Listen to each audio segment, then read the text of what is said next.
J'ai prévenu Ekani Anissé. Vous, dans toute votre vie, vous vous êtes retrouvé toujours du mauvais côté. Le côté on brûle, on pille, on vandalise et on ébranle la République. À un certain âge, il faut changer. Donc, il faut éviter les amalgames en disant que c'était un martyr. Non, c'est Jésus qui est mort, je précise bien, pour sauver l'humanité. Il n'a pas demandé à quelqu'un de violer les lois de la République. Et puis, quand il y a un accident de parcours, on dit que c'est un martyr ou un héros. Il n'est ni l'un ni l'autre. Vous parlez de Anissé Ekani. Quelle a été votre réaction à l'annonce de ce décès? Bon, d'abord, je dis, en tant que chrétien, que son corps repose en paix. Mais il faut éviter les amalgames. Parce que je trouve qu'il y a beaucoup d'amalgames au sujet de M. Ekani Anissé. Les gens disent que c'était mon ami. C'est une connaissance, je le connais. Il y a d'autres qui ont dit que ce n'était pas notre ami, mais en tant que tutelle politique, quand il venait ici pour les affaires de Manidem, bon, ma porte était ouverte, je le recevais. Alors je le savais malade. Il y a un an, il était gravement malade. Il a envoyé un message SOS à M. le ministre de l'AT. Je suis au CHU.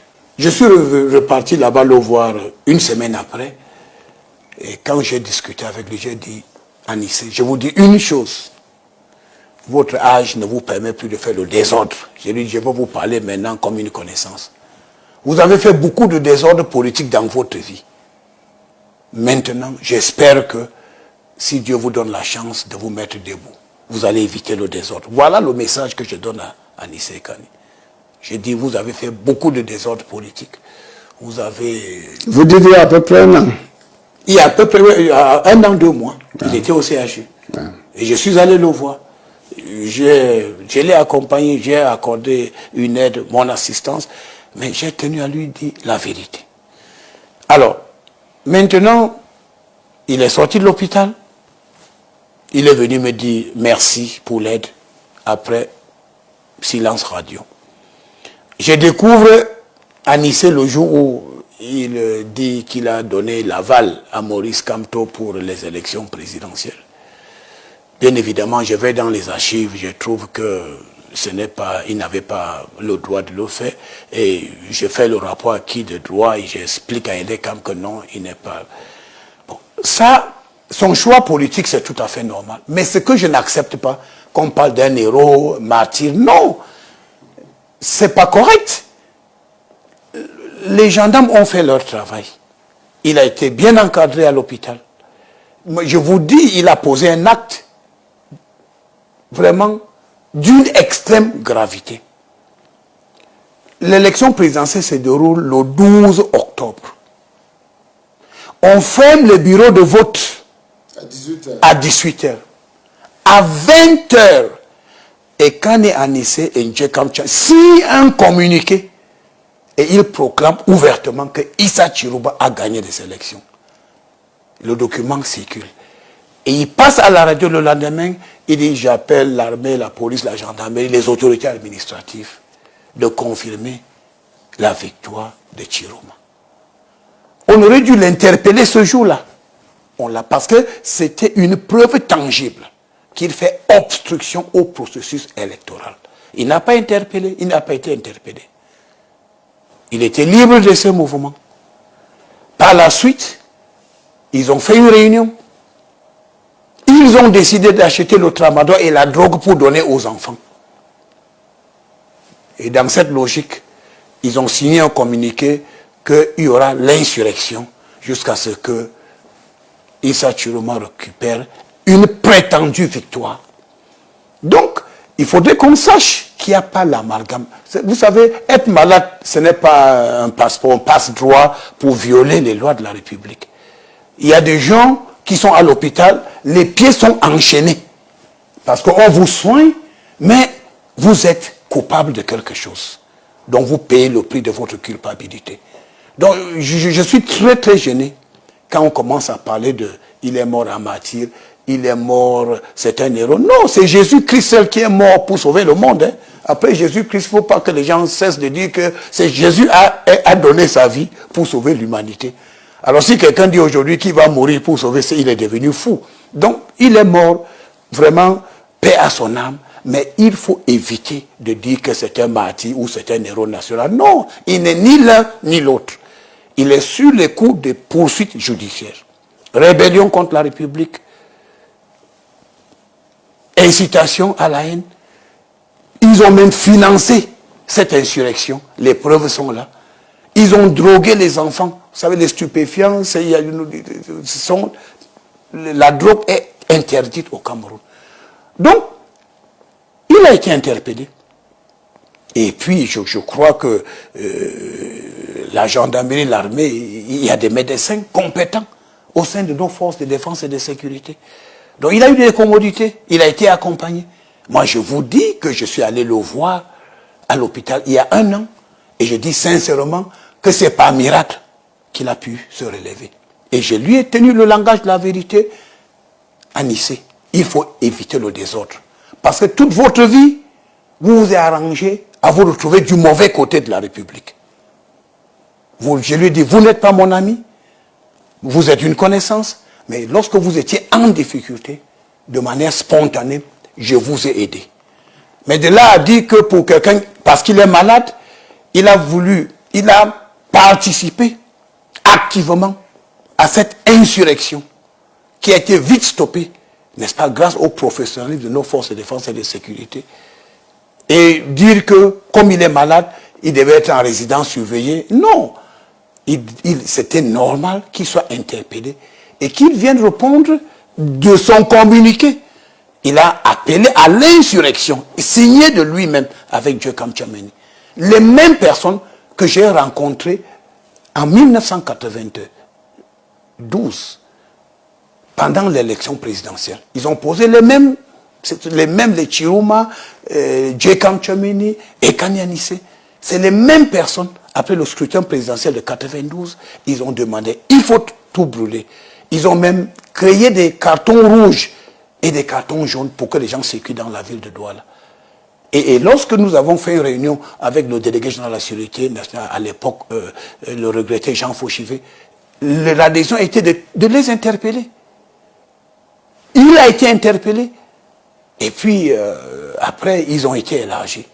Nous avons pensé qu'à un certain âge, ils sont devenus sages. Mais donc, je voudrais dire, il faut éviter les amalgames. Ils ont été interpellés pour répondre des crimes graves contre la République. Donc, d'abord, c'est... la justice doit suivre son cours. Il faut être clair. Donc, vous pouvez être à l'hôpital et votre pied est enchaîné. Donc, on ne dise pas, vous vraiment paix à son âme. Mais ce n'était pas son cas. Il n'a pas été enchaîné. Donc, je vous dis, ça veut dire qu'il n'a pas été enchaîné. Mais qu'on ne dise pas qu'il était malade, il ne devait pas être interpellé. Non, si on dit aujourd'hui que si quelqu'un est malade, on ne va pas l'interpeller, mais tous les malades vont agresser, ils vont perpétrer des actes de vandalisme, ils vont même tuer, Non, la loi est là. Et la loi, c'est pour tout le monde. Tout en disant, moi, je suis de ceux qui pensaient qu'ils ne devaient pas mourir dans cette situation. J'ai prévenu Ekani Anissé. Vous, dans toute votre vie, vous vous êtes retrouvé toujours du mauvais côté. Le côté on brûle, on pille, on vandalise et on ébranle la République à un certain âge. Il faut changer. Donc je voulais faire cette clarification. Les forces, les enquêteurs n'ont fait que leur travail. Et comme c'est des enquêteurs professionnels, on a accordé à Ekani toutes les possibilités de se soigner. J'ai dit toutes les possibilités, les commodités, les avantages, il était consulté par des médecins. Donc je crois que le communiqué du ministère de la Défense, c'est un communiqué correct, un communiqué juste, un communiqué qui rétablit la vérité. Donc il faut éviter les amalgames en disant que c'était un martyr. Non, c'est Jésus qui est mort, je précise bien, pour sauver l'humanité. Il n'a pas demandé à quelqu'un de violer les lois de la République. Et puis quand il y a un accident de parcours, on dit que c'est un martyr ou un héros. Il n'est ni l'un ni l'autre. Mesdames, Messieurs, chers compatriotes et toutes celles et ceux qui me font l'honneur de suivre les actions de FOS Cameroun Solidarité par ma voix, je vous dirai jamais assez merci pour ce que vous apportez au quotidien. Sans vous, nous ne sommes rien et nous ne serons jamais rien. C'est pour cela que je ne manque aucune occasion, ici comme ailleurs, pour vous renouveler nos remerciements. Merci à toutes et merci à tous. Comme vous pouvez le constater, je ne suis pas chez vous. Je suis en déplacement. Je suis venu de ce côté de la Virginie pour rencontrer ceux qui s'occupent de notre compatriote qui est incarcéré ici, dans une prison, interpellé par ICE parce qu'il n'avait pas de papier. Donc c'est pour ça que je suis en déplacement. Alors, au cours de mon voyage, j'ai suivi l'entretien du ministre Atangandji avec l'un des animateurs de la télévision de la présidence de la République du Cameroun. Je voudrais donc très rapidement vous entretenir sur certains propos. Nous allons y revenir un peu plus largement, mais je voudrais vous entretenir sur certains propos qui ont attiré mon attention. Mais avant tout, je voudrais ici avoir une pensée renouvelée pour la famille de Anissé Ekane. Et vous dire à vous autres, vous qui avez eu la grâce de Dieu d'être debout ce matin, de glorifier Dieu et de célébrer la vie. Appelez-le comme vous voulez, Zambe, Zamba, Zama, Tata Bessi, Loba, God, Job, Nini, Zambe, pour mes compatriotes du Congo. Appelez-le comme vous voulez, mais glorifiez-le. Parce que beaucoup quittent ce monde brutalement. Hier, j'ai vu un petit bébé qui a été retrouvé dans l'eau. Bébé, je pense qu'il a même il a quelques heures de naissance. Sa mère, ou je ne sais pas, elle est allée le jeter dans l'eau, ou bien ses parents sont allés le jeter dans l'eau. Voici l'enfant qu'on a trouvé dans l'eau. L'enfant respire encore. L'enfant respire encore. Attends. Amenez à l'hôpital. Combien mon prochain qu'on a l'enfant vit encore. L'enfant vit encore. L'enfant vit encore.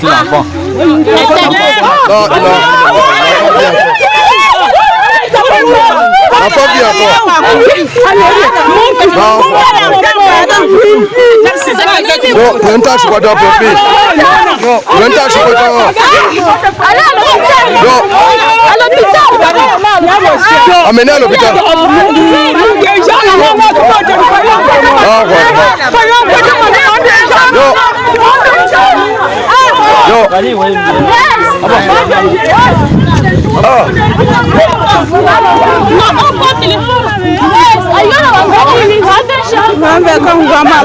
Mais il a été retrouvé vivant. Je voudrais ici remercier les Camerounaises et les Camerounais qui ont récupéré cet enfant pour l'amener à l'hôpital. Donc, chaque jour, il y a ceux qui meurent et chaque jour, il y a ceux qui naissent. Ce n'est pas la mort qui fait mal parce que nous sommes tous appelés à partir un jour, mais c'est la façon par laquelle certains partent de façon brutale. Et même mort, ils continuent d'être blessés.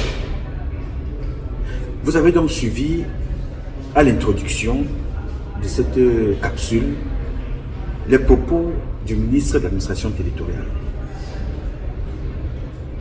Le ministre Atangandji brille par l'esbrouf, par les propos qui divisent les Camerounais. Et c'est devenu une mode au Cameroun. C'est que les Camerounais, ces gens ont plus de respect pour les chiens qui donnent à manger chez eux que les êtres humains. Monsieur Atangandji et Monsieur Ekane Anissé sont des personnes diamétralement opposées. C'est-à-dire que si on parle de combat, on les met sur une balance, ils ne peuvent pas avoir le même poids du combat. Être opposant dans une société est très important pour l'équilibre de la société. De quel droit Atangandji pense-t-il qu'il peut traiter, peut parler à monsieur Ekane Anissé en lui faisant comprendre qu'il a fait beaucoup de désordres politiques dans ce pays. Beaucoup de désordres politiques dans ce pays. De quel droit ce monsieur a-t-il pour parler comme ça à un homme politique? Je vous rappelle très bien que nous condamnons, vous condamnez tous les jours le président Paul Biya. Et moi ici en premier, accusons le président Paul Biya. Les détournements qui se font dans la République. Chaque jour, on accuse le président Paul Biya.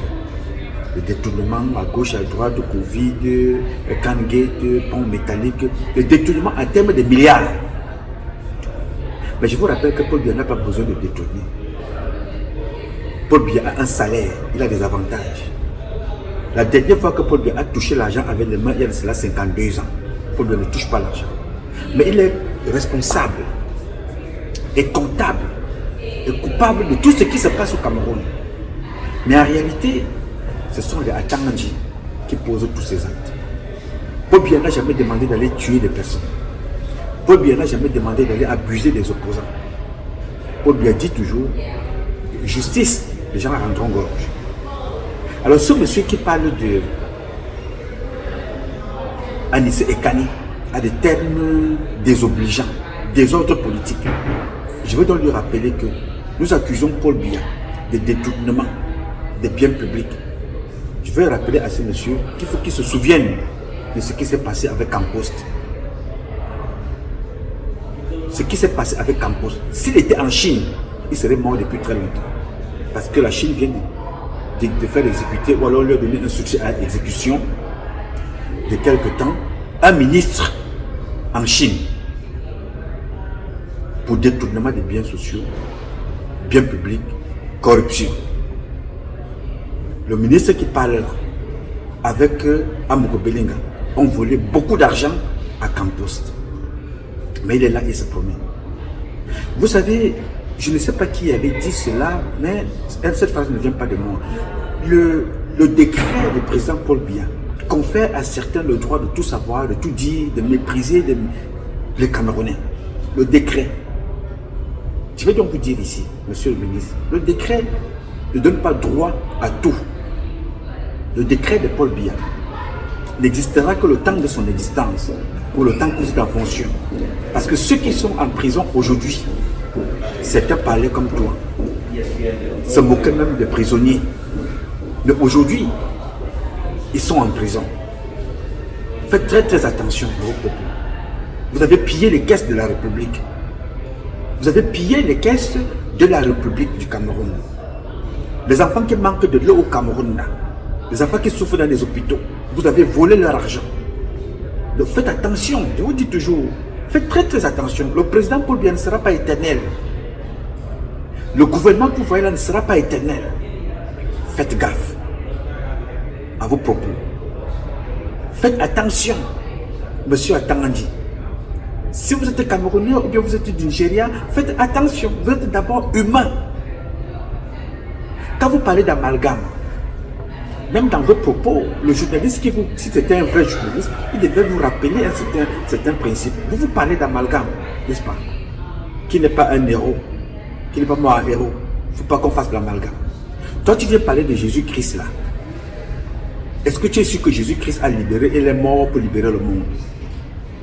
Si toi qui es ministre d'État, tu viens parler de Jésus-Christ, ceux qui sont ministres et qui sont des musulmans parleront de qui?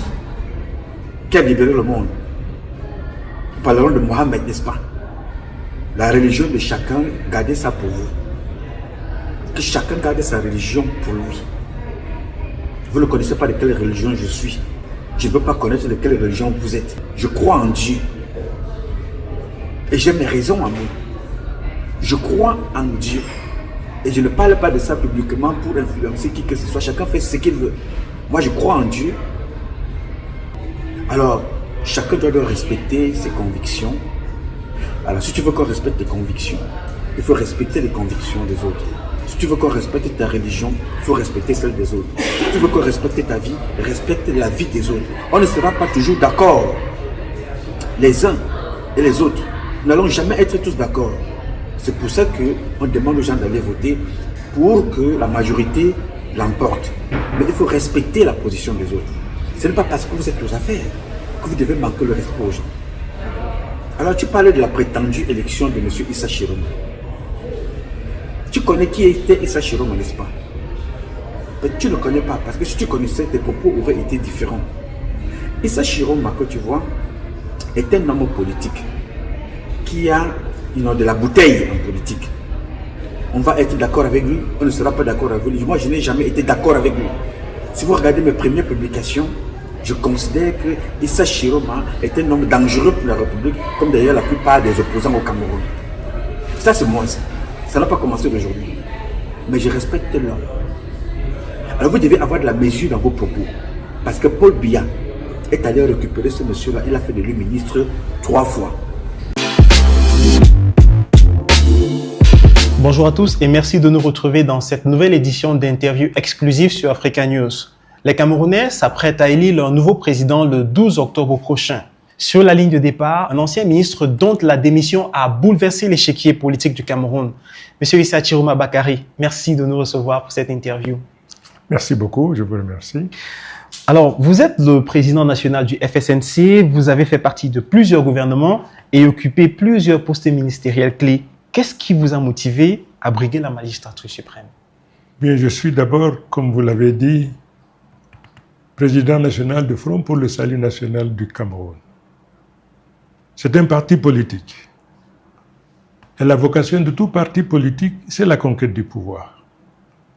Mais si à un moment de l'histoire, vous sentiez qu'il y avait péril en la demeure et qu'il fallait mettre de côté ses propres ambitions et la vision du parti pour voler au secours de la nation, parce qu'à ce moment, c'est toute la nation qui doit se réunir pour faire chorus afin de faire face à un péril en la demeure.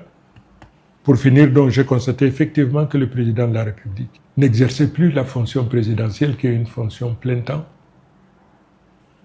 J'ai donc commencé à constater donc cette faille-là, et à mesure que le temps passait, il s'est opéré donc une division au niveau du gouvernement.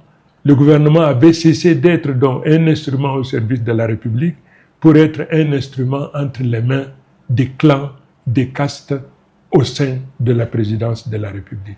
Justement, vous savez, Monsieur le Président, la question tribale a cannibalisé le débat politique au Cameroun. Elle occupe l'espace médiatique.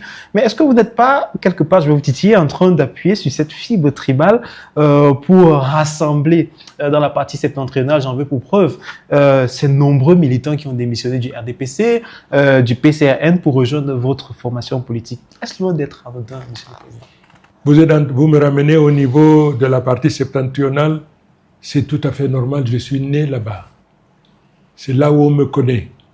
Il est plus aisé, plus facile donc de faire admettre qui je suis, là où je suis né, que partout ailleurs. Mais aujourd'hui, à partir de tout ce que j'ai fait, de tous les combats que j'ai menés, je tiens à vous faire remarquer par exemple que j'ai été l'un des pères fondateurs de la coordination des partis politiques de l'opposition.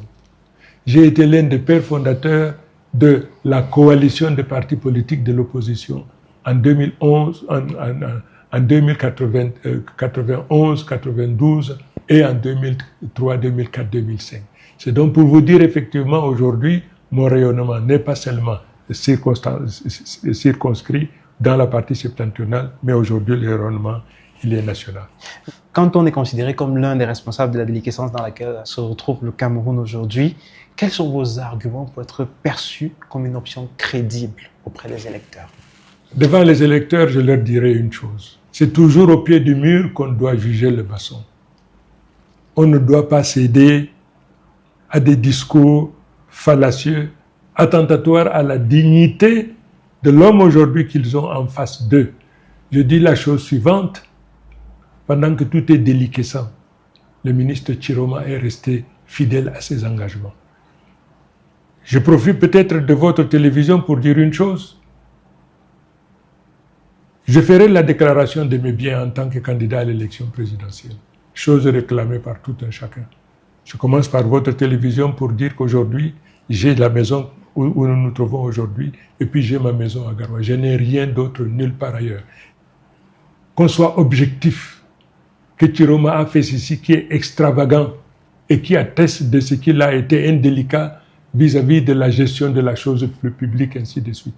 Là, en ce moment, oui, on aura peut-être un début de preuve, mais aujourd'hui, je défie quiconque de prouver que Chiroma a eu à distraire, par exemple, ainsi de suite.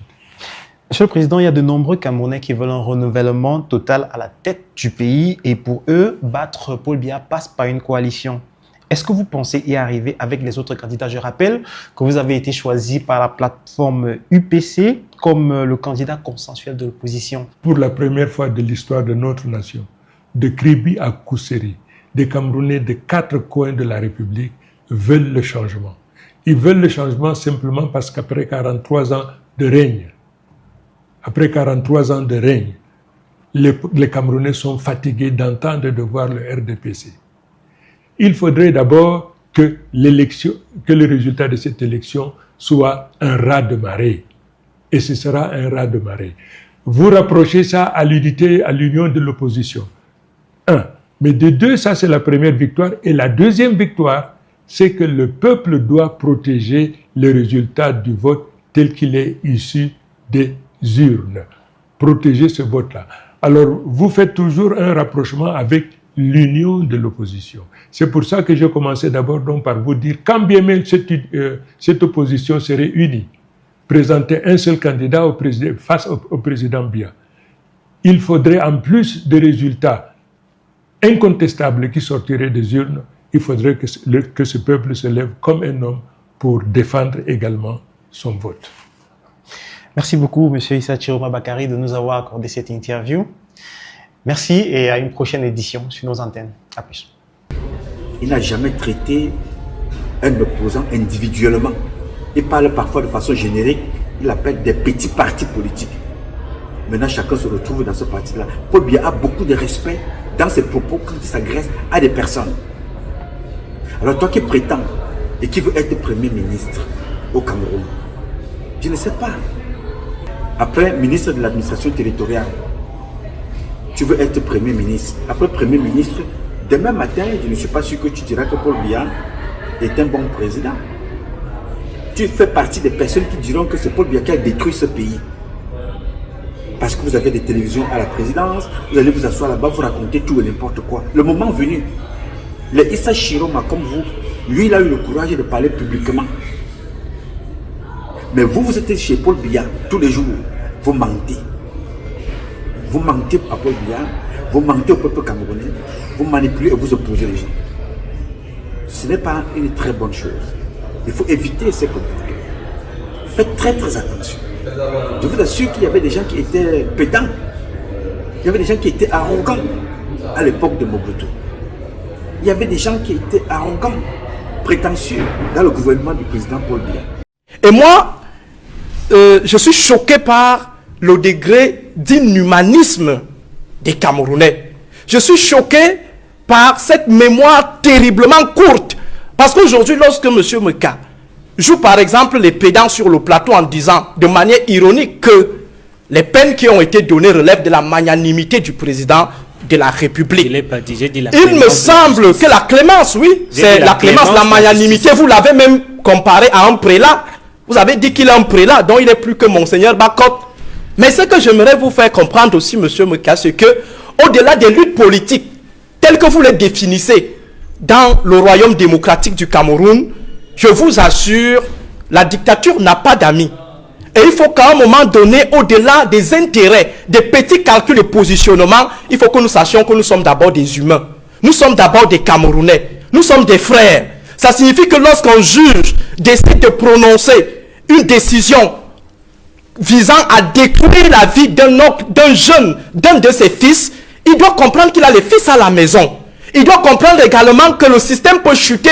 Le président Biya n'est pas éternel. Il va partir, il va nous laisser avec une longue liste de règlements de compte. Il faut que nous fassions,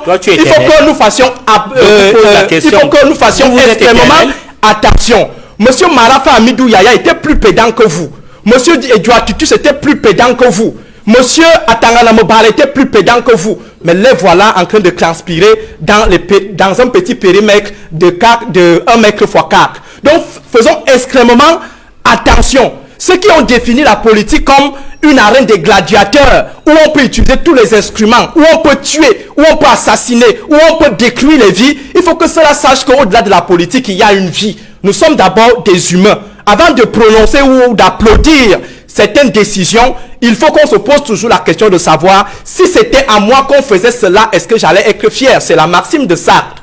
Avant de faire quelque chose à quelqu'un, dis-toi toujours que si c'était à moi, si c'était à mon enfant, si c'était à mon neveu, la politique ne doit pas être transformée comme une arène de gladiateurs où on peut décider de la vie ou de la mort de tout un chacun parce qu'on est dans une position de domination.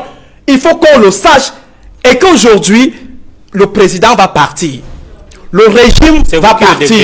Je dis il va partir. C'est vous qui le décrétez. Je dis le président va partir. C'est le peuple qui Ahidjo était là, il est parti. Ahidjo était là. Ahidjo, je pense aussi qu'il était plus autoritaire que le président Biya. Mais on a vu comment il s'est retrouvé en exil avec sa famille et Madame Ahidjo en train de pleurer. Donc il faut également penser à ce genre de schéma pour ce qui est de ceux qui sont aujourd'hui au pouvoir. Ne voyez pas seulement vos ascensions au niveau de l'administration universitaire. Ne voyez pas seulement ce qui entre dans vos poches. Ne voyez pas seulement les limousines qui sont stationnées. Ne voyez pas vos immeubles. Dites-vous également qu'un jour, il peut y avoir un nouvel ordre au Cameroun qui va décider qu'on fasse par exemple une certaine régression fiscale à tous ceux-là qui se sont nourris de manière indue de la manne de l'État. On peut également avoir des gens qui vont vous dire revenez au départ pour vous dire comment vous avez bâti toute cette fortune et si vous n'arrivez pas à justifier, on récupère et vous redevenez zéro. Donc pensez également à ce que vous soyez zéro un jour. Alors, Monsieur Meka. Il y avait des gens qui parlaient comme toi. Ils n'étaient pas encore ministres, mais ils sont aujourd'hui en prison. Ils s'appellent Amogo Belinga. Faites très très attention quand vous parlez aux Camerounais. Faites très très attention quand vous parlez aux humains. Vous pouvez être tout ce que vous voulez, garder un petit instant, un esprit d'humanisme en vous. Vous allez voir Ekane Anissé à l'hôpital. Vous lui avez dit qu'il a fait trop de désordre politique. Et qui êtes-vous pour donner des leçons de politique à des gens? Qui êtes-vous pour parler comme ça à des personnes? Le président de la République a fait évacuer des personnes. Moi, je suis convaincu que les rapports qui sont faits à Paul Biya, 99% des rapports sont faux, puisque moi-même, j'ai été dans les services de renseignement. Je sais ce que les gens écrivent. Je sais ce que les gens écrivent. Pour vous, arrêter des personnes, les faire enfermer, c'est avoir neutralisé quelqu'un, dire que c'est normal. Je vais vous rappeler quelque chose. Vous qui tenez tant à la légalité d'un certain nombre de choses, vous qui tenez tant à la légalité des institutions, vous qui tenez tant à la légalité des écrits, en 2018, ce n'est pas vous qui avez fait venir des faux agents de Transparence Internationale. Pourquoi vous êtes en liberté? Qu'est-ce qui est plus grave? Celui qui va chercher des faux blancs partout, des clochards, pour venir légitimer une élection volée, ou quelqu'un qui s'assoit chez lui à la maison qui dit voilà, j'ai gagné une élection, nous avons gagné l'élection. Et les mêmes, vous allez vous lever demain matin vous dire que Trump insulte des personnes. Comment voulez-vous que Donald Trump, le président Donald Trump, ne nous insulte pas?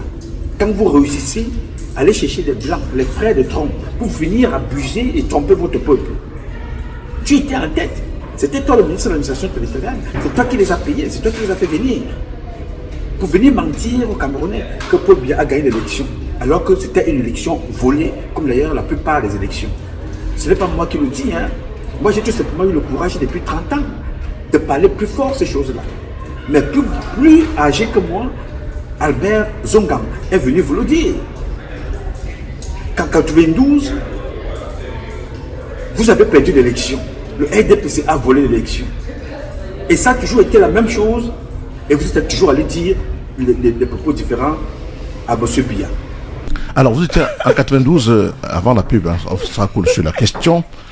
En 92, vous êtes au RDPC. Oui. Dites-nous la vérité aujourd'hui. Qui avait gagné l'élection de 92? Frundi. Et qui a triché, nous. Parmi lesquels vous? Oui. Vous-même? Moi, je crois que j'étais même l'instigateur. Vous savez la question qui s'est posée? Laquelle? On a constaté que Biya avait perdu. Et il s'est posé un véritable dilemme. Nous étions... Je peux citer les morts, mais j'ai peur que les vivants craignent. Nous étions au centre, Fauchivé, à Kamifou, à Madouali, Zemeka, Papa Achou, Achidi Achou, oui. Achidi Achou. Et j'avais dans mon équipe Zéro Mort et Henri Bandelot pour la communication. On a constaté que Biya avait perdu. Et je vous assure... Dans tout le Cameroun ou seulement à l'ouest ou ailleurs? Au nord-ouest. Il avait perdu partout. Il avait perdu partout. Sur le plan général? Sur le plan général. Dans tout cas, Frundi avait gagné. Alors, il s'est posé un véritable problème. Et c'était là où la conscience de chacun était appelée. Est-ce qu'on va laisser Frundi gouverner ce pays? Première question à tout le monde. Non. On ne peut pas laisser Froundi. Qu'est-ce qu'on fait? On change au profit de Bouba Bello, d'Adamou Damjoya ou de Kindi. Parce que les trois sont potables. On accepte. Mais lui, non. Aujourd'hui, vous recommencez la même chose. Qui êtes-vous pour croire que c'est tout ce que vous allez dire qui est normal? Si vous n'êtes pas là un jour, qu'est-ce qu'on peut retenir? On va retenir quoi de ce que vous avez fait dans l'administration territoriale? Molinex, cimenter quelqu'un qui est tombé dans un trou. Soyons cohérents, monsieur. Je vous dis toujours, faites très très attention. Je le dis aux Camerounais tous les jours. Le jour que ce système va changer, nous serons tous appelés à passer devant les tribunaux. Parce que moi-même, on me portera plainte. Nouma, tu as dit telle chose de mon père, tu as dit telle chose de ma mère. Est-ce que ce que tu avais dit là, tu avais des preuves? J'irai répondre. C'est pour ça que je vous dis tous les jours ce que je dis, enregistrer, archiver. Parce que je serai prêt à les répondre demain. Vous avez induit Paul Biya dans beaucoup d'erreurs au Cameroun. Je ne sais pas qui respectez-vous dans ce pays. Vous respectez qui au Cameroun? Vous respectez quoi et comment? Vous vous attaquez aux femmes, vous vous attaquez aux hommes, vous vous attaquez aux institutions que vous violez, hein? Vous attaquez à l'administration, vous attaquez à la constitution qui est permanemment violée. Vous parlez aux humains comme si vous parlez aux choses. Quelqu'un est couché à la morgue. Il y a une femme au Cameroun dont je parle régulièrement, Madame Françoise Foni, une maman que je connais très bien. Aujourd'hui, qui parle encore d'elle? Vous êtes allé perquisitionner chez elle, récupérer ses biens. Alors que vous, à Tananji, vous ne pouvez pas faire ce que cette femme-là était capable de faire. Françoise Foni était la seule femme politique au Cameroun. Dans tous les pays au monde, elle était capable de réunir tous les Camerounais à moins de 2 heures de temps. Elle était la seule, et elle reste la seule jusqu'aujourd'hui, sans donner un seul 5 francs à qui que ce soit. Aujourd'hui, il faut que tu ailles te mettre devant une station essence pour dire aux gens qu'aller manifester, on donne l'essence. Tout. Il faut corrompre les personnes. La canne est arrivée. Quel est le bilan de la canne? Vous avez volé l'argent, vous avez détourné. Tout est détourné. Tout est détourné au Cameroun. On ne fait pas de bénéfices, on organise des événements qui pouvaient créer de l'emploi. Non seulement ça tue les Camerounais, on brûle les bois de nuit, on tue les Camerounais au stade, on détourne leur argent, on vient encore les persécuter. Pour qui vous prenez-vous pour parler comme ça au Cameroun? Pour qui? Ça confirme que vous n'êtes pas un Camerounais. Vous faites partie des mêmes personnes comme des Libanais qui viennent au Cameroun persécuter les Camerounais. Vous venez, je ne sais pas, de notre pays voisin, un pays partenaire, un pays ami. Mais allez là-bas au Nigeria, faire ce que vous faites là. Parce que le Camerounais ne se reconnaît pas dans ses comportements. Nous sommes humains, nous sommes des humanistes, nous sommes des gens respectueux. On ne va pas être d'accord, mais il faut se respecter. On ne parle pas comme ça à des personnes. Qui êtes-vous pour dire, vous avez pris l'argent pour aller donner, pour aider ce monsieur-là à l'hôpital? C'est un argent que vous avez volé. Vous êtes tellement légaliste que vous faites tellement de bonnes choses. Pourquoi vous n'arrêtez pas la guerre dans le Nozo? Parce que c'est vous qui instrumentalisez cette guerre-là. Vous fournissez des armes là-bas. Que ce soit Ndjongouté, que ce soit Atanandi, que ce soit tous ces compatriotes du nord-ouest. Vous avez fui votre région pour aller vous réfugier là-bas dans le sud. Vous êtes maintenant dans des églises. Vous construisez les églises et construisez les écoles. Quelle école construisez-vous là-bas? Quel est l'argent que vous avez pour construire une église ou une école? Vous prenez cet argent là où? Le grand audit aura lieu dans ce pays. Et chacun va y répondre. Chacun va répondre. René Emmanuel Sadi a été ministre de l'administration territoriale. Il y a une posture avec laquelle on parle à des personnes. Parce qu'on ne gouverne pas des animaux. On n'est pas d'accord avec tout le monde. Mais il faut un traitement, un comportement, une façon de parler aux gens. Paul Biya, on peut dire tout ce que nous voulons de Paul Biya, mais il a de la mesure. Il sait parler à des personnes. Même s'il dit tout et n'importe quoi, les mêmes choses régulièrement, mais il ne se met pas tous les jours en train d'appeler Kamto Maurice l'insulter, appeler Sachiro m'a insulté, appeler John Fundi l'insulter. Il a mangé, je l'ai vu assis avec John Fundi. Toi, tu parles de l'administration territoriale, il est venu dans mon bureau, mais est-ce que c'est ta maison? C'est un bureau qui appartient aux Camerounais. Tout Camerounais doit être reçu. C'est que vous avez fait de l'administration quelque chose de... Il est plus facile de rencontrer Dieu que de rencontrer les ministres camerounais quand tu n'es pas homosexuel ou bien se méfiant prostitué. Tout Camerounais doit être reçu par tout ministre dès qu'il sollicite une audience. C'est pas parce que tu l'as reçu, tu dis qu'il est venu ici, remercier, je suis allé là-bas, j'ai aidé, et puis qu'est-ce que tu... Et puis quoi? Faites attention, monsieur, faites très attention. Bien. À vous autres Camerounais, j'ai suivi quelques de vos commentaires sur cette publication-là, le propos d'Atangandi. Atangandi est le meilleur ministre. Atangandi mérite d'être Premier ministre. Atangandi, vraiment, il est bon. Je rappelle ici très bien que Paul Biya n'a jamais demandé sur aucun ordre de mission d'aller tuer quelqu'un. Paul Biya n'a jamais demandé d'aller tabasser des personnes. Ceux qui tabassent, brutalisent, ce sont les Atangandi et les autres. Je vous le dis, faites attention. Faites très attention à vos commentaires. Parce que quand ces gens-là lisent ces commentaires-là, ils pensent qu'ils sont dans le bon chemin. Et vous faites des commentaires très tendancieux. C'est comme ça que j'ai vu un autre qui est venu ici aux États-Unis, un autre bandit qu'on appelle Ben Modo, un voleur. Ben Modo est un criminel économique. Peut-être même un criminel humain parce que son comportement a détruit des carrières, des vies, des professions, voire des familles. J'ai vu ce monsieur-là venir aux États-Unis et beaucoup d'entre vous se sont retrouvés en train de dire voilà, oui, vraiment, Ben Modo, il faut le soutenir, vraiment, Ben Modo, vraiment, il est avec nous. Quelqu'un qui a pillé, volé des milliards. Aujourd'hui, il se retrouve en train de fuir. 2018, il était là-bas. Vider les caisses, détruire vos parents. Aujourd'hui, il se retrouve ici, vous dites non, venez, bon, si se rallier à nous, c'est normal. Est-ce que vous êtes un peu sérieux dans ce que vous faites là? Vous êtes sérieux avec vous-même quand vous faites un tel commentaire? Vous condamnez Paul Biya, mais vous embrassez toutes celles de ceux qui ont contribué à la destruction de ce régime, qui vous ont poussé en exil. Tous les jours, c'est la même chose. Quand est-ce que vous allez changer? Quand est-ce que vous allez prendre vos responsabilités? Pensez par vous-même. Demain matin, ne soyez pas surpris que Amourou Belenga sorte de prison, on commence à le porter. Amourou Belenga, tu mérites d'être ministre de la culture, ministre de la télévision, ministre de la communication, ministre de.